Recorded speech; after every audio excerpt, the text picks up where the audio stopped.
Que assim seja. Bom, agora o Fialho, com certeza, ele corta aqui, depois ele bota a entradinha da música.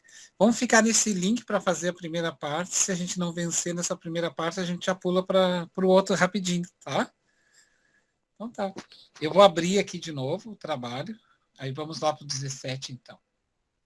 Contadinho até 3 para o Fialho fazer o cortezinho. 1, 2, 3. Então tá. Mais um capítulo, mais um dia de estudo para a nossa reflexão do livro Transição Planetária. A gente está aqui cheio de alegria, de felicidade. Vamos agora trabalhar o capítulo que amplia esse campo de trabalho, é bem o nome. Eles vão ampliar essa atividade. O capítulo é uma mensagem edificante para todos nós, e eu gostaria de iniciar fazendo uma prece e pedir a que todos me acompanhem para nós darmos seguimento neste mais um capítulo, mais uma semana de estudo. Vamos lá? Se eles quiserem fechar os olhos, fechem os olhos, fiquem à vontade. Rogando ao nosso Deus maior, ao nosso Mestre Jesus, aos benfeitores da espiritualidade superior, aos amigos da luz, dai-nos a força, a resignação, a energia, a suavidade, o bem-estar, para que a gente tenha ânimo, coragem de prosseguir. Mais uma vez, amigos, contamos com a assistência de vocês nesse trabalho que nós queremos deixar aqui registrado para a posteridade, para os futuros estudantes, os futuros companheiros da caminhada, as futuras gerações. Em nome de vocês todos, damos assim por início. Que assim seja.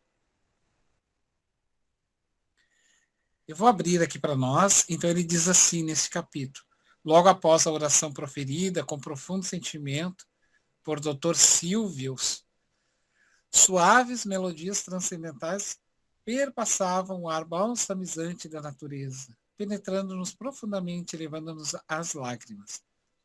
É que a gente lê assim, a gente não tem noção, né, de que eles estão chorando, né, nessas orações, porque daí eles estão vendo o ambiente, a situação.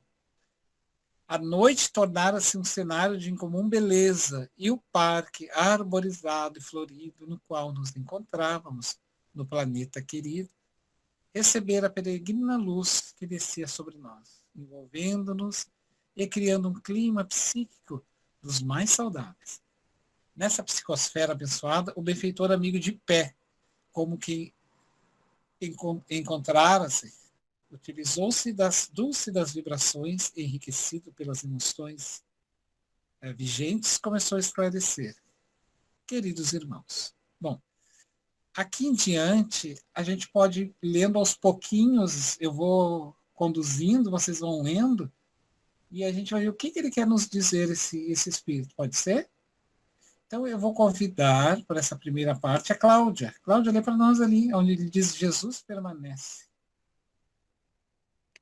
Queridos irmãos, Jesus permanece o sublime amigo e mentor, nosso guia e modelo, desde os primórdios, conduzindo-nos pelo rumo da felicidade e edificando o reino de Deus no âmago dos nossos corações. Nada obstante, a cada um de nós cabe a definição dos roteiros a seguir. Há aqueles que preferem as estradas floridas pela magia da ilusão, que logo fenecem ao toque da realidade, demonstrando a sua fragilidade.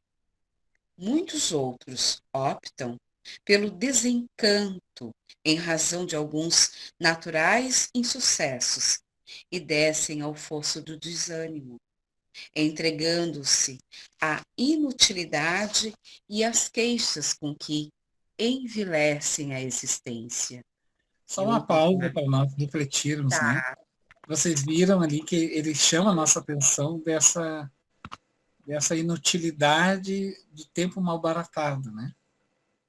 Parando ali para uma inutilidade, como ele diz, e as queixas com que envilecem a existência. Então, é importante a gente pegar essas chaves de ensinamentos para nós, porque ele é uma mensagem, gente. Vocês já se deram conta que nós estamos lendo uma mensagem que vem do plano espiritual, de um espírito? Não é alguma coisa só escrita, né? Esse espírito estava lá, nem sei em que momento, em que ele estava fazendo aqui na Terra, quando ele estava escrevendo isso. E agora eu estou lendo ela. E, Fabiana, é interessante, ele só voltando um pouquinho, né? Uhum. Amigo e mentor está em maiúsculo. Então, seria o normal se escrevesse em minúsculo, mas como é algo que está superior, elevado, então está em maiúsculo a palavra amigo e a palavra mentor. Quer dizer que ele é de todos os amigos, ele é o maior, todos os mentores, ele é o maior. Por E isso que está em modelo e maiúsculo. guia também, E né? modelo e guia, né? Veja que interessante, né? Uhum. Isso aí.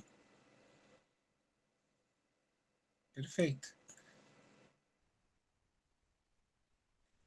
E ali na inevitável lei da evolução, a Rita quer ler para nós, Rita? Obrigado, Cláudia.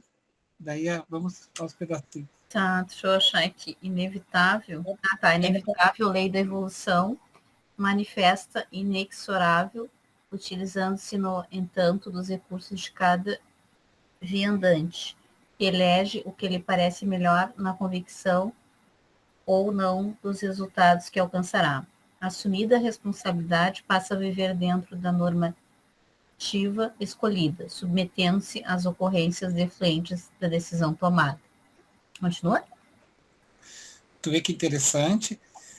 A inevitável. Aqui, quando tu lê aqui, ó, quer ver?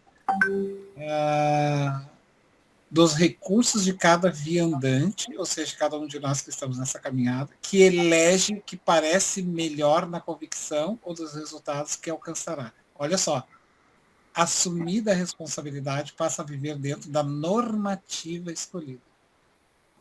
Tu acaba sempre fazendo escolhas de acordo com o que tu acredita, né? E as tuas crenças, né?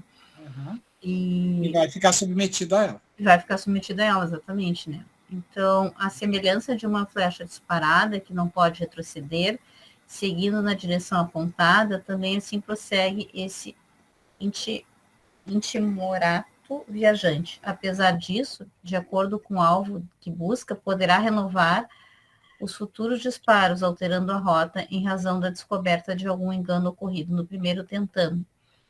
Viu? Ele pode errar, mas ele também pode pensar e refletir sobre o erro do primeiro tentame, da primeira tentativa, e mudar a rota. Não vou mais fazer. Aí ele continua. A existência terrena, portanto, é multimilionária, né? Achei interessante, multimilionária. Né? Muito. O que é riqueza? Aí que está detalhe, né, gente? Ele está querendo se referir a isso. O que é riqueza? Tem muitas riquezas, não é só o bem material. Multimilionárias. Quantas coisas belas. A Cláudia citou agora. Vocês viram a Lua? Isso é uma riqueza. Porque, sabe por quê? Porque tem gente que não pode ver. Então, o que é bens, né, para os espíritos e para nós, né, nesse sentido. Mas pode continuar. A existência terrena, portanto, é multimilionária em oportunidades que sempre favorece os membros, tendo em vista suas opções. Mas exatamente, né, Fabiana, como ele falou ali, multimilionária, aqui no sentido de que tu tem múltiplas, milhares, milhões de opções para seguir, né? Sim. Todos têm o direito de errar, né? Achei que ele foi bem, assim, assertivo, né? De forma a poder corrigir e alcançar posteriormente o desejado. Deter-se em situações equivocadas é lamentável perda de tempo que poder resgatar o engano, enquanto aumenta a carga das ações ao utilizar-se da revolta e das reclamações, permitindo-se um comportamento infantil que não resolve o problema, antes, pelo contrário, ampliando-o pela insensatez de atos responsáveis. Assim, eu achei bem interessante essa frase, né? Ele chamou infantil, né? Quantos de nós, às vezes, todos nós, às vezes, queremos reclamar. É o meu chefe que fez isso, aconteceu isso comigo. Sempre a gente bota a culpa no outro, né? E às vezes a gente não se dá conta que a gente tem escolhas, né? Eu já ouvi muito isso. Rita, mas tu não acha que ela precisou ter ficado naquele lugar se ela não gostava do chefe, ela precisava? Eu fico pensando assim, não, ela até poderia perder, mas escolha sempre a gente tem, né? Eu falo muito que parece que tu tá submetido a uma escolha que tu, na verdade, tu sempre vai poder escolher, mas claro, tu vai ter que, digamos assim, no caso, arcar com as consequências daquele teu ato, né? Pode. Exato, porque o que que acontece numa escolha? Ó, eu estou aqui com o livro da Joana, tá? Momentos de saúde e de consciência. Eu escolhi esse livro aqui, tá? Para agarrar ele. A pergunta é, por que que eu não escolhi outro? Porque uma vez que eu peguei esse livro, eu deixei de pegar outros. Eu deixei de pegar outros. Então, não existe uma neutralidade. Sim, mas eu tô falando assim, né, Fabiano? Não, Às vezes... não só para te ter uma ideia. Então, eu tenho uma escolha, portanto, não existe essa coisa assim de, eu não, isso é do outro, é culpa do outro. Não, é uma opção. Eu tive vários livros, por que eu peguei esse? Então, assim, eu tive várias opções de oportunidade de me posicionar e não me posicionei, daí não tem culpa, assim, sabe? Sim, como tu falou, hoje tá à noite, eu já ouvi pessoas dizerem isso, né? No caso, por exemplo, assim, eu não posso de noite. Também foi uma opção. Para eu estar aqui, eu deixei de fazer outras coisas. Então, de novo, parece que tu não pode estar aqui. Não, tu às vezes escolheu outra coisa, não é que tu não pôde, mas tu prefere sempre dizer que tu não pôde estar, tu não pôde fazer, porque é melhor tu delegar a uma outra situação, a culpa, na verdade, como tu falou, estar aqui sexta-feira, 2, 3 horas, a gente já está desde a outra aula, é uma escolha, né? Óbvio que tu renunciou a outras coisas. Então, eu gosto de ver que as pessoas sempre contam, parece que ela foi submetida àquela escolha, obrigada. E aí vem o outro argumento de dizer assim, daqui a pouco a Rita, sei lá, a vida joga ela para uma situação, uma responsabilidade maior, que é resultado disso daqui. E aí o outro pergunta assim, mas eu acho assim, por que tu foi escolhido ou por que tu está fazendo e eu não? Mas aonde é que tu estavas que tu não foste escolhido? Ou que tu não estava executando? Entende? Então aí não existe daí, por isso que não existe essa coisa não, é que a vida é injusta, uns estão mais na frente, outros mais abaixo. Não, não existe isso. Existe renúncias que foram feitas. Fabiano tem uma passagem do Evangelho que é muito interessante, quando Jesus chega na casa de Lázaro, que ele havia ressuscitado, né? A Maria ou Miriam, eles ungiam, né, a cabeça com óleo de oliva e lavavam os pés. Era um ritual que eles tinham. Então, o que ela fez? Ela colocou ali na água algumas essências e colocou perfume de nardo. Nardo era um perfume bem caro, custava 300 denários, que seria 300 dias de um trabalhador comum, de trabalho, um trabalhador comum. E eles perguntaram, mas por que não pega esse perfume e não vende aos pobres, não vende e faz dinheiro aos pobres, né? Aí Jesus disse assim, aos pobres sempre tereis, a mim não. Maria fez a escolha certa. E isso, pessoal, é muito profundo, porque exatamente. ela pegou porque Jesus aquilo... está numa outra hierarquia. E ela percebeu isso, entende? Isso aí. E aí o que possivelmente eles não iriam vender o perfume e não iam dar nada. Se vendesse, não iam dar para os pobres. Estava só aquela ajudar os pobres. No final, as pessoas esquecem, né? Então, assim, eu achei muito interessante, que é bem profundo esse ensinamento, né? É a mesma coisa nós tivemos aqui o Chico. Quem teve a oportunidade de conhecer ele, teve. Quem não teve, possivelmente não vai ter tão cedo. Porque ele está numa outra dimensão espiritual. Ele está muito distante da nossa. Então, e Jesus, imagina, Jesus. O disparate de evolução ali era único. Quem aproveitou, aproveitou. Quem não aproveitou... E, Fabiano, sempre foram as mulheres que entenderam quem era Jesus em primeiro lugar. A mulher de Samaritana no poço de Jacó, essa Miriam, a Maria de Magdala, os apóstolos deles, com exceção talvez de João, e só foram entender quem era Jesus depois que Jesus foi crucificado e ressuscitou. Veja que interessante, né? Elas conseguiram, talvez, o próprio sentimento materno que elas tinham, o sofrimento que elas tinham na época, porque naquela época, sim, a mulher sofria muito preconceito. Né? Então, eu acho que por esse sofrimento delas e por ela ter o instinto materno, elas perceberam Jesus, né? Porque o Chico diz que um amor que mais se aproxima do amor de Deus é o amor de mãe. Então, eu acho que existia uma ligação tão profunda e elas percebiam quem era Jesus, enquanto que os homens ficavam discutindo. Acho que, assim como hoje, os homens são muito racionais, são muito na horizontal, né? E a mulher é mais na vertical, né? Sim. E tem aquele detalhe, né? Por exemplo, numa época em que a mulher era totalmente esquecida, o que sobrava para uma mulher na época de Jesus, assim? Ou ela era do lar, ou ela era... sobrava muitas vezes quando ela era relegada à prostituição, ao abandono. Ela era culpada, tu vê, sempre culpada de tudo. Se o marido traía, ela é que ela... né? Então, existia a prostituta, mas nunca o prostituto. Então, sempre aquela coisa que a mulher... Vê que é interessante, né? Porque eu nunca vi uma meretriz, uma prostituta apontar o prostituto, né? Mas os prostitutos apontam as meretrizes. Então, quando Jesus escreve no chão ali, Jesus sabia que metade daqueles homens que estavam ali, a começar pelos mais velhos, eram clientes dos prostíbulos. Por isso Jesus colocou hipócrita, e porque daí eles começaram a olhar e sim, ele sabe do nosso passado. Ele sabe. Mas como Jesus, o Cristo, ele quanto mais doente, mais ele tem compaixão, e Jesus, ele amava todos, inclusive aqueles homens. Só que cada um dentro da sua gradação. Então ele se compadecia de tal forma que ele jamais denunciaria, ele jamais faria isso. Não era o papel de Jesus fazer isso. Mas ele quis tocá-los, né, chamando-os de hipócrita. Então, aí eles deixou que eles mesmos se afastassem.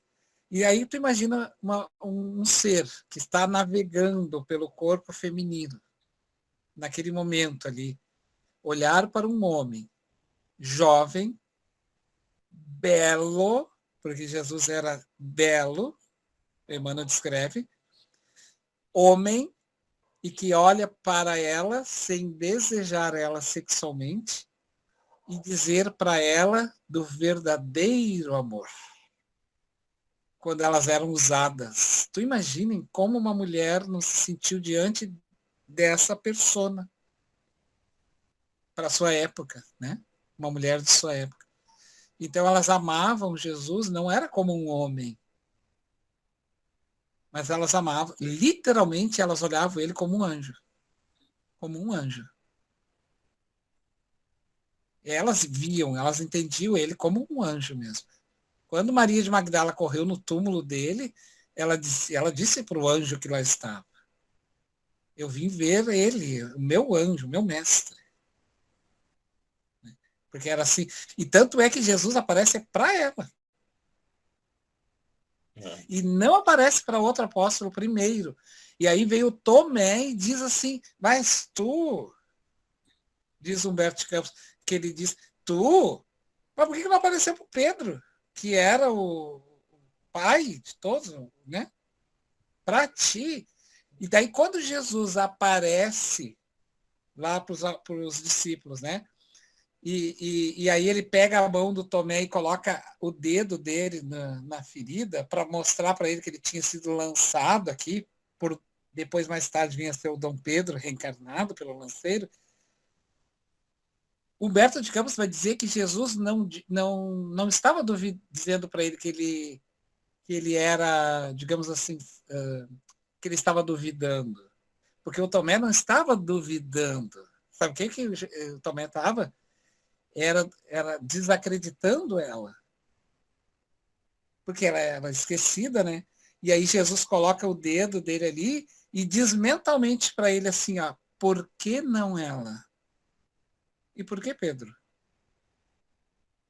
Por que não ela? E deixou ele com aquela mensagem.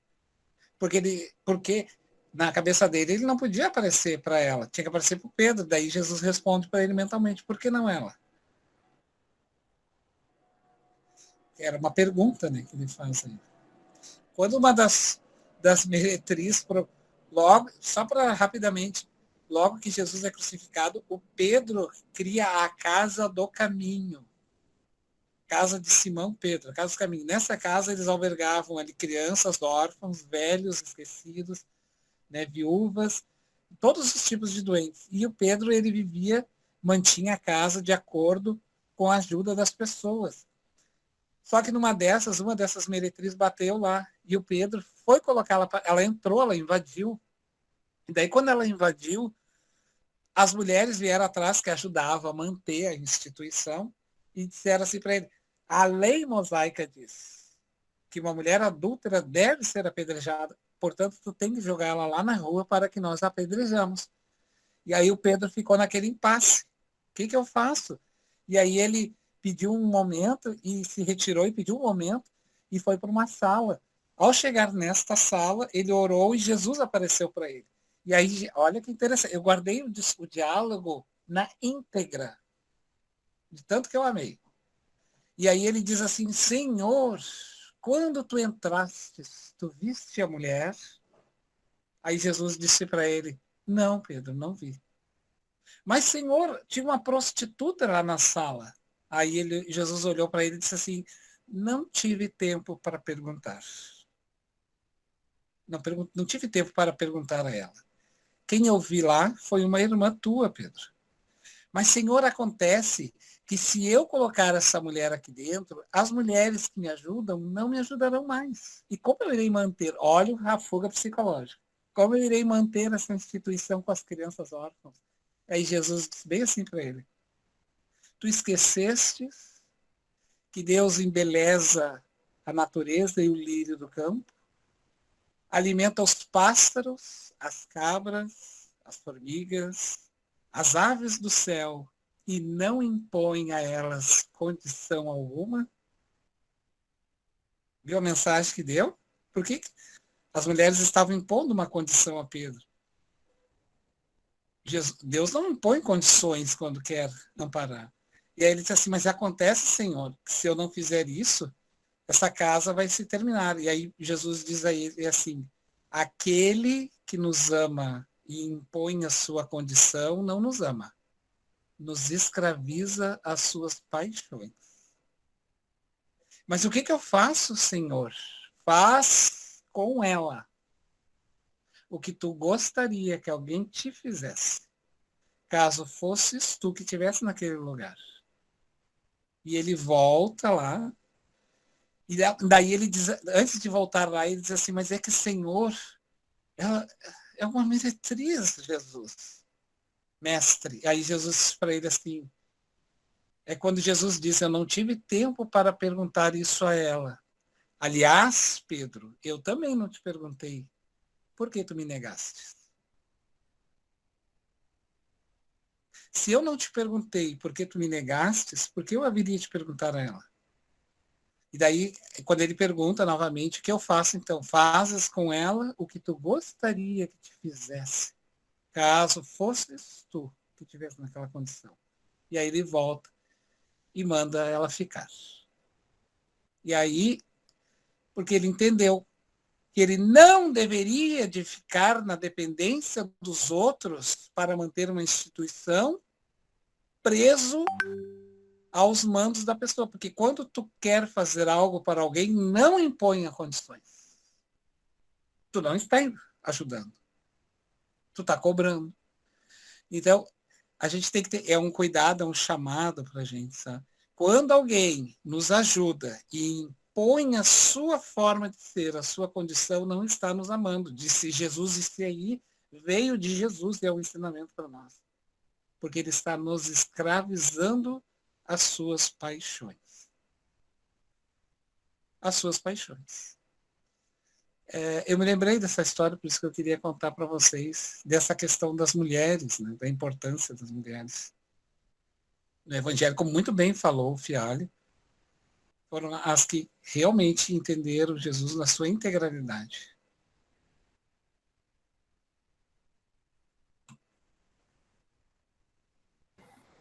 Foi o Hilário que falou. Isso. Coitado do Fialho, né, meu Fialho? Ah, é. Coitado. É o Hilário, é o Fialho. Coitado. Hilário, professor. É que o Fialho... É de César. O Fialho e o Hilário têm quase o mesmo... Mas nós podemos seguir um pouquinho mais na frente, então, o nosso texto. Ali onde diz assim, havia um suave encantamento. Pode ser? Parágrafo. Havia um suave encantamento na palavra do benfeitor espiritual, repassada de expressiva ternura. Seu rosto resplandecia tocado por desconhecida luminosidade, enquanto as harmonias ambientais transformavam-se em uma moldura nas paisagens verbais que compunham. Profundamente concentrado nos seus conceitos, acompanhava o seu raciocínio com especial interesse. Após pequena pausa, deu prosseguimento à exposição. Quantas vezes em nosso historial evolutivo assumimos compromisso com a verdade, dominados por peculiar entusiasmo, para logo abandoná-lo, traídos pelos risonhos mitos do prazer, acreditando em nossa permanência indefinida no corpo físico, sem nos darmos contas conscientemente das presença das enfermidades, da desencarnação, usamos-lo para o desgaste através das sensações, intoxicando-o mediante emoções desordenadas e a chuva ácida dos conflitos da consciência, acoimados pela culpa e pelo remorso que procuramos dissimular, complicando a oportunidade e infelicitando-nos. Renascemos muitas vezes com os nossos sentimentos de renovação, abraçando ideais de recuperação e logo tropeçamos nos mesmos obstáculos que, por inércia e imprevidência, não nos atrevemos a afastar do caminho, tombando nas mesmas ciladas promovidas pela alucinação do gozo. Tá bom até aí, se quiser fazer os comentários. A gente sempre dá a entender que em várias vidas tu fica errando, né, sucessivamente nas mesmas coisas, né? Parece que tu precisa levar muitas vezes o mesmo tombo e até o espírito, digamos, aprender, né? Mas enfim, né? Mas é um alerta, assim, a gente assume um compromisso, né, no plano e tudo. Aí chega aqui na Terra, daqui a pouco, pelas questões inclusive os médiums. Porque acha que vai ficar aqui indefinidamente, como ele diz, né? Porque, claro, tu tá aqui, né? Então tu tem que viver o aqui e agora, de certa forma, no sentido de que tu tá, por mais que tu saiba que tu vai continuar a tua vida em várias existências, né? Quem é espírita como nós acredita nisso, né? Mas, ao mesmo tempo, tu tem que viver o dia a dia, né? As coisas do teu trabalho, da tua família, enfim. E daqui a pouco tu te esquece algumas vezes, né? Acho que é uma chamada, assim, pra gente... digamos assim, tudo bem, tu tem a tua vida aqui, mas ela é um compromisso que tu assumiu de vidas passadas de ter, digamos assim, com a verdade, né? Eu gostei que ele falou. Então, tu também se comprometeu, né, em fazer outras coisas, e às vezes as pessoas esquecem, nós todos, né, podemos vir a esquecer, né, porque há muitas distrações, né, realmente, né, e os médios são os que ele sempre chama atenção, né, no capítulo 16 ele chamou, né, que muitas vezes quem se perde é os médiums, né, os médiums são, às vezes, que mais teria que ter, digamos assim, dar a contribuir, porque se comprometeu mais, enfim, às vezes são até os que mais se perdem, a gente vê vários exemplos, né, assim, de pessoas que até se perdem feio, assim, né, digamos assim, né, e que a gente acha que não era para ser, né, colegas ou conhecidos que a gente conhece e acabam. E aí ele fala do deslumbramento, né? O médium sempre tem que cuidar isso, né? Para não se deslumbrar, né? Ele não está acima da verdade, ele não está assim, ao contrário, né? Ele tem que estar tentando ser mais humilde, né? É ao contrário. E às vezes os que ajudam o médium nesta queda são os outros médios. Não é, muitas vezes não é as trevas que os espíritos, os próprios médios sempre. Eu vejo isso muito nas casas espíritas, quando um palestrante vai fazer uma palestra, esse é maravilhoso. Eles fazem o maravilhoso separando, sabe, as sílabas. Então eles endeiam, aquele cara, todo mundo quer ver aquela palestra, e enche o salão, e gente saindo pelo lado. Agora até não pôde mais, né? Mas enfim, a gente vê isso, né? Assim, e aquele coitado, vem o outro lá, ninguém diz nada, sabe? E aquele médium, se ele não tiver uma estrutura interna muito grande, ele vai se achar realmente, né? Que ele é o tal, a gente vê muito isso. E aí esse médium vai caindo, já aconteceu lá na casa espírita, de um médium que não é comum a gente aplaudir. E eles aplaudiam o médium lá na casa espírita. Aplaudiam mesmo, às vezes até de pé. No salão. Eu já vi isso também, Tá? Esse médium começou a degringolar, ele acabou brigando com todos os dirigentes da casa e abrindo um espaço para ele, onde ele era uma espécie de mentor geral. Tá? Por quê? Porque enchiam, elogiavam ele, aplaudiam ele, deixavam ele num pedestal e ele aceitou o pedestal. Aí vocês vejam que exatamente é o fascínio, né? A pessoa pode fazer uma palestra muito boa e, por consequência natural, as pessoas se sentirem agraciadas e aplaudirem. O Divaldo, Sim. Né? E tantos outros. A grande questão é que quem está recebendo aqueles aplausos deve entender que os aplausos não é para ele. Deve ser para Jesus, deve ser para Deus, porque ele está ali representando a Deus, representando uma proposta. Então, o aplauso é da proposta. Fazer esse é natural, por exemplo, quando alguém chega e diz assim, eu gostei muito desse trabalho, eu gosto muito desse trabalho, porque é um reconhecimento. Às vezes as pessoas também se sentem gratas, né, por aquilo, se foram aliviadas. Então, é natural que a gente busque. Assim, quantas pessoas buscam, né? O Divaldo Pereira Franco, e tem outras pessoas também que acabam sendo buscadas. Mas, trabalhar em si próprio, né? Muitas vezes, colegas me disseram assim, eu não faço palestra porque eu ainda não vivo aquilo que eu falo. Sim, mas se tu... Mas aí, então, tu não não vai tem falar como ter nunca. palestra na Casa Espírita, me desculpe. Porque o que acontece? Exatamente. A palestra não é para quem vai falar, não é uma pessoa pura. Né? E não é uma pessoa isenta de erros. Está equivocado. Tu não está te representando na palestra. Tu está representando a Jesus, a uma proposta. Então, tu está ali para falar aquilo. Agora, quanto à tua prática de vivência em relação àquele discurso, isso é o tempo que vai fazendo contigo. Porque a gente sabe que a teoria ela não anda de mãos dadas exatamente com a prática. Ela demanda um tempo, porque tu tem um movimento, tu está no mundo físico.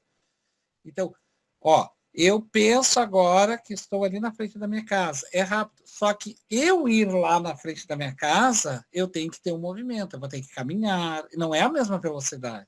Então, a prática ela não é a mesma velocidade da teoria. Isso é natural. Mas quem está fazendo aquele discurso, aquela fala, ele precisa ter aquela consciência de que ele tem que se modificar junto com aquilo, aos poucos. E entender que se ele não entender isso, ele não vai fazer nunca. Não vai fazer nada. Entendeu? Então, mas eu não vou fazer isso porque eu não sou isso ainda. Então não vamos fazer nada. A gente precisa iniciar.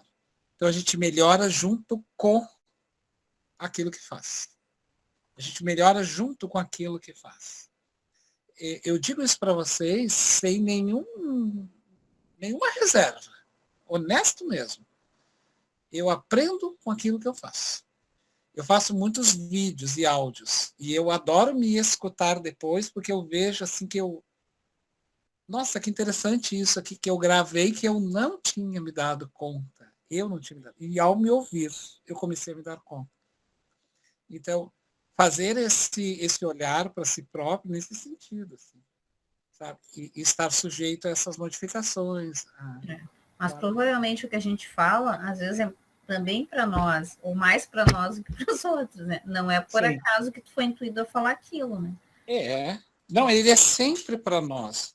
Mas, assim, a gente também tem que ter a consciência que quando a gente tem... Desculpe, saiu a câmera aqui, já vou ligar que está caindo a bateria. Assim, quando a gente vai entender assim, quando tu faz um trabalho bom e bem feito, é natural que aquela tua dedicação por ter feito aquilo bem feito, as pessoas te reconheçam.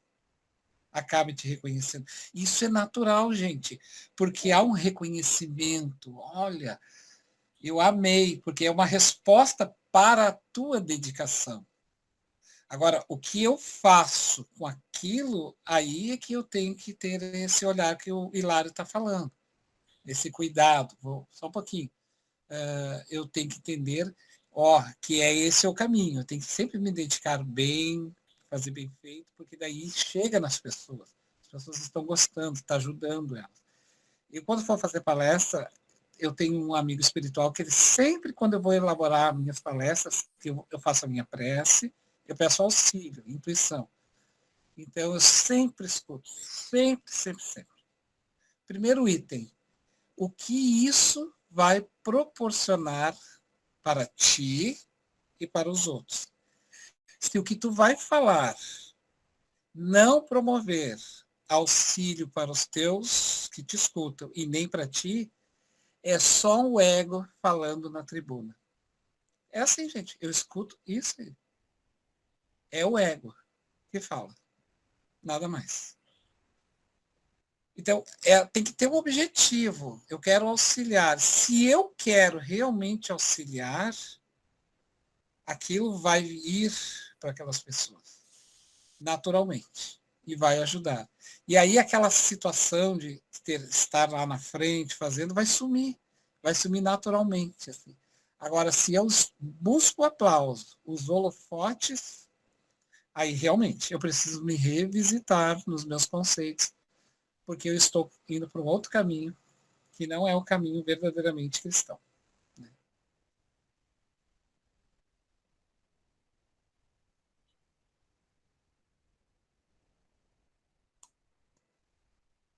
Aqui, eu queria convidar vocês, alguém, para ler, então, aqui, ó. Não deixam de ser preocupantes. Só para justificar, eu dei um salto no nosso texto, porque daí as pessoas vão ler, né, em casa, vocês, e ele então vai falar dos desastres históricos que ocorreram nos papados. Quando a gente fala dos papados, nós temos que entender que não é da igreja lá, tá? Era nós aqui, lá, naquele momento. Então, quando eu falar da igreja, também estou falando da igreja histórica, não estou falando da igreja momentânea, deste momento. Então, ele vai começar a fazer um trabalho histórico ali, falando desses momentos terríveis que nós construímos ao longo da existência. Né? E aí, dessa parte em diante que eu queria que vocês lessem. Não deixam de ser preocupantes essas inovações que mantêm os vícios. Alguém quer ler? Posso ler? Ah. Não deixam de ser preocupantes essas inovações que mantêm os vícios e as licenças comportamentais, em detrimento da conduta saudável e honrada, no serviço de consolação dos sofrimentos humanos e no trabalho de erradicação das suas causas. O espetáculo, portanto, tem a sua programação nessas regiões nefastas da erraticidade inferior, onde se encontram aqueles que nos foram vítimas e não acreditam em nossos atuais valores. Ainda mais quando nos testam e falhamos lamentavelmente, aderindo-lhes aos sentimentos vulgares e doentios. Conhecendo-nos as debilidades espirituais e os pontos nefrálgicos, à semelhança de calcanhares de Aquiles, utilizam-se de nossa vulnerabilidade para intrometer-se nas programações dignificantes da conduta humana, mantendo os clichês do vício e das soluções milagrosas, do arrependimento de última hora, da aceitação de Jesus no instante final da etapa física, para a conquista mentirosa do paraíso. Então, o que ele está, só rapidamente, ele está dizendo que nós temos um passado, viu, gente? E é natural que, por termos esse passado, nós angariamos inimigos, né? Então, esses inimigos acabam bem nos buscar. Então, a gente não pode tirar deles esse direito de ter ódio, porque, afinal de contas, foram lesados durante esse processo. E aí eles vêm nos testar através da paciência. Vou ver se esse sujeito está melhor mesmo. E aí eles lembram do Divaldo? O espírito foi testado lá quando largaram a mãe dele lá, né? Daí Deus, a lei ali acabou com toda aquela perseguição, quando viu que o Divaldo realmente estava no arrependimento. O Divaldo já tinha atingido outro patamar. Quando a lei de causa e efeito, os espíritos entenderam isso, agora vamos terminar com isso. Fizeram reencarnar lá e jogada lá no lixo, na frente da mansão do caminho, uma criança. Só que aquela criança era a mãe do obsessor. E ali começa a terminar tudo. Né?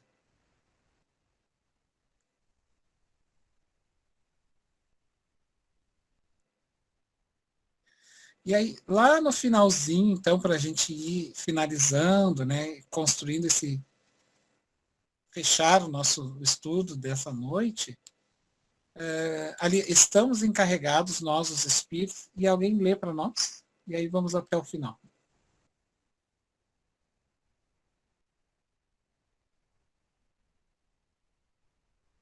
Deixa eu dar uma olhadinha aqui, quem é que não leu ainda? Posso ler? Pode. Estamos encarregados, nós, os espíritos que nos encontramos a serviço do Senhor e da preparação dos novos tempos, de despertar as consciências, de trabalhar em consonância com os companheiros da jornada carnal, de maneira que a renovação seja feita desde agora, passo a passo, reconstruindo o mundo moral por toda parte, especialmente nas paisagens íntimas, no coração, de onde procedem as boas como as más palavras e condutas, conforme enunciou o Rabi Galileu. Não se trata de uma tarefa simples e fácil, como, aliás, nada o é, quando se trata de valores de enobrecimento, de transformações radicais, dos desequilíbrios para a ordem, do erro para o acerto. Empenhados no programa traçado por Jesus, porfiemos, não cedendo espaço à frivolidade, nem às insinuações douradas que o mal propõe. Jesus, hoje como ontem, e amanhã como hoje, é o nosso lema. Vencedor dos tempos, ele aguarda que a sua mensagem seja realmente vivida, conforme Nola ensinou pelo exemplo. Não há outra alternativa, senão avançar no rumo da vitória sobre as tendências inferiores. Calou-se emocionado enquanto respirávamos o ar balsâmico da natureza em festa estelar. Um grande silêncio, apenas quebrado pelas harmonias siderais, a todos nos dominou. É isso aí, meu amigo. Que lindo, né? Jesus é o início, meio e fim, né? É verdade, tu falou uma colocação importante, né? Ele media aqui, coloca Jesus no meio, né? Ele traz a ideia negativa e depois ele fala do positivo e Jesus fica no meio, sempre mediando. Vocês imaginam tirar Jesus do movimento espírita? Como é que fica uma guerra de sabichões? Né? A proposta principal da doutrina, né, que é o consolo, vai acabar, né? Aí vai ser só discussão intelectual, né? Bate-papo intelectual, sem nenhum fundamento. Não tem como. Não tem. Se não fosse Jesus, a doutrina espírita seria mais uma doutrina espiritualista que precisa ser iniciado. Até essas lojas que são fechadas, só quem é convidado entra, né?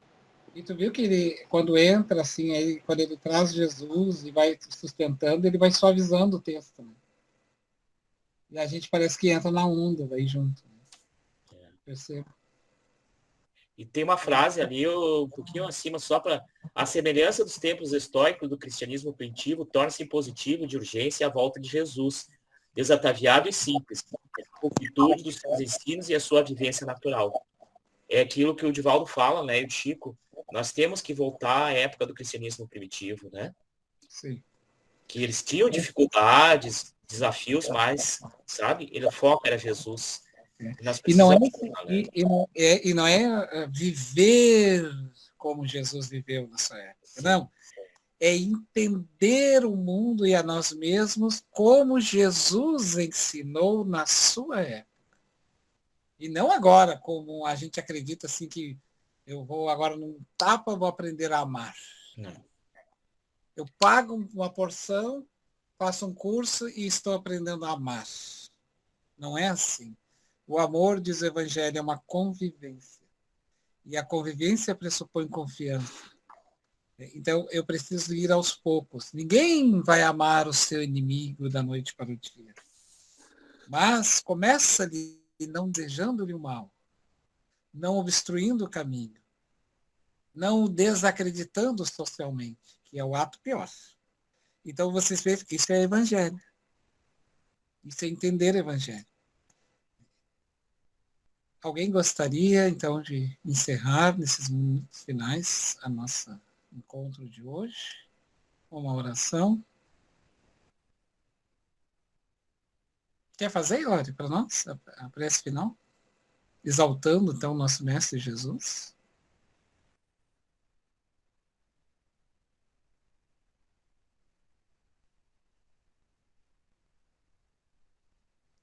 Hilário? O Hilário não ouviu, acho. O que é, Fabiana? Desculpa, deu interferência aqui. Hã?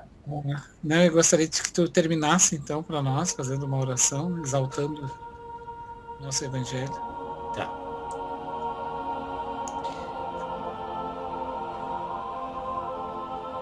Então vamos, neste momento, agradecer a Deus, nosso Pai,